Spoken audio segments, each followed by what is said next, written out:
Une fois le perçage de nos deux trous de 5/16, on va maintenant tarauder les deux trous. On va aller choisir l'opération Drill. On va pouvoir sélectionner le centre de nos deux trous aux extrémités. On fait le crochet.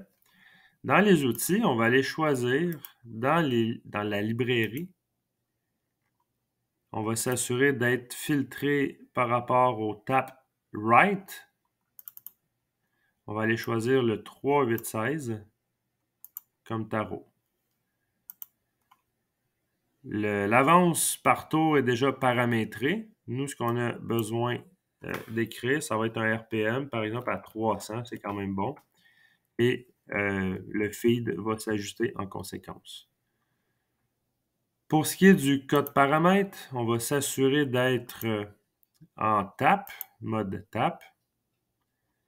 Dans le linking paramètre, on va s'assurer que les paramètres par défaut sont corrects ici. Et pour ce qui est de la profondeur, il n'est pas mentionné dans la pièce en 3 dimensions, mais on va mettre une profondeur de moins 1 pouce pour le taraudage. Et ici, dans le type compensation, on va s'assurer de désactiver le type compensation parce qu'on l'avait activé dernièrement dans notre opération de perçage. Et on va faire le crochet.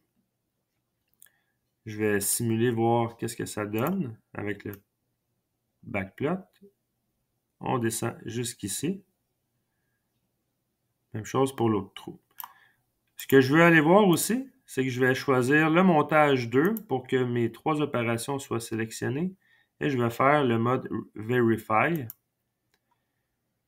Puis je veux voir si il me laisse un chanfrein suite au taraudage. Je vais juste activer le Color Loop pour qu'on puisse voir.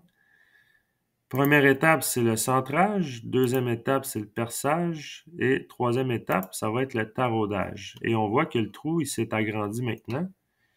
Mais il nous laisse toujours un chanfrein tout le tour qui se trouve à être de 20 millièmes de chaque côté. Alors, ça fonctionne.